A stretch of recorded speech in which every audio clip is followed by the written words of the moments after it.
छोटे से गांव में एक मिट्टी से सनी झोपड़ी थी, जहां हर सुबह सूरज की किरणें फूस की छत से छनकर आती थीं। यही थी रोहित की दुनिया। उसका जन्म एक सामान्य परिवार में हुआ। पिता एक लोकल मैकेनिक और मां आंगनवाड़ी कार्यकर्ता।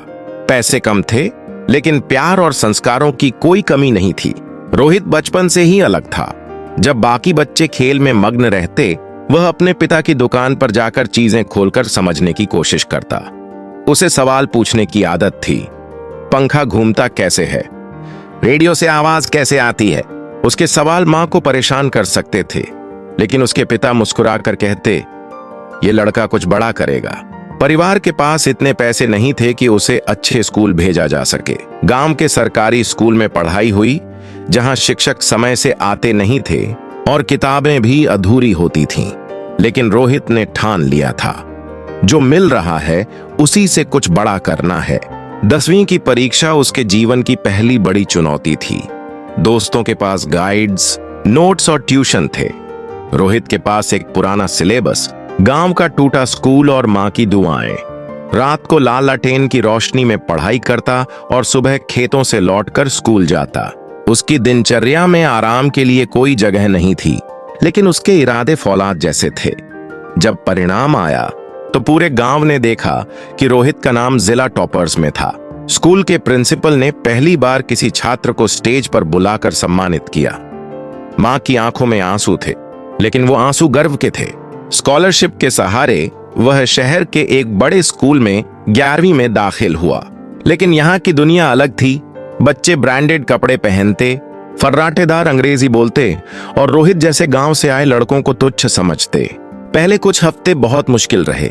रोहित ने खुद से बात करना कम कर दिया, लेकिन फिर एक दिन उसने खुद से वादा किया, अगर मैं यहां आया हूं तो खुद को साबित करके जाऊंगा। हर दिन वह 5 नए अंग्रेजी शब्द सीखता, यूट्यूब पर स्पीच सुनता और अपने उच्चारण पर काम करता। पहले जहां वह क्लास में सबसे पीछे बैठता था, अब वहीं सबसे ज्यादा सवाल पूछने वाला छात्र बन गया। 12वीं के बाद रोहित को इंजीनियरिंग कॉलेज में दाखिला मिला। यह उसकी जिंदगी का नया अध्याय था। लेकिन नए शहर, नए लोग और वित्तीय समस्याएं, यह सब आसान नहीं था।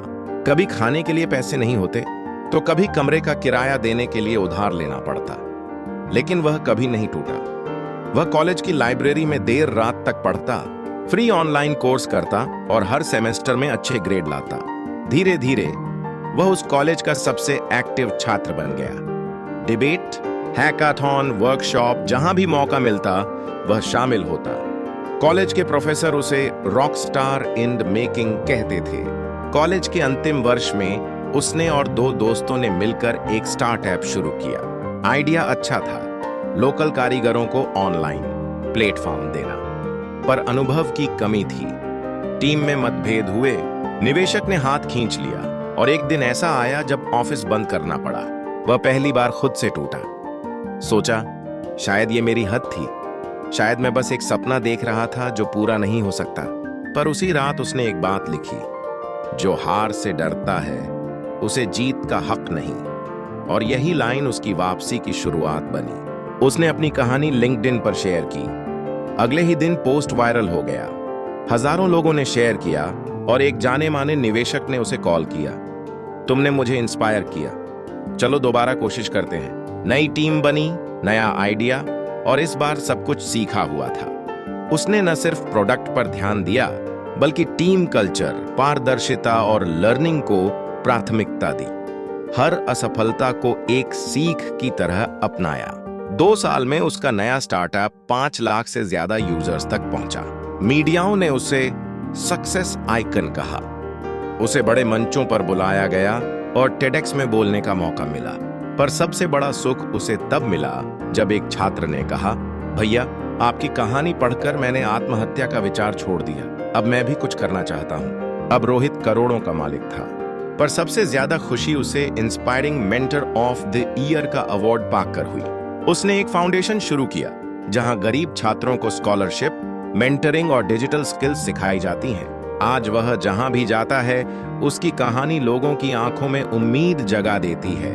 वह कहता है, हर गिरावट जरूरी है ताकि आप खुद को उठता देख सकें। और यही है द सक्सेस पल्स हब का उद्देश्य, हर दिल में सोई प्रेरणा को जगाना।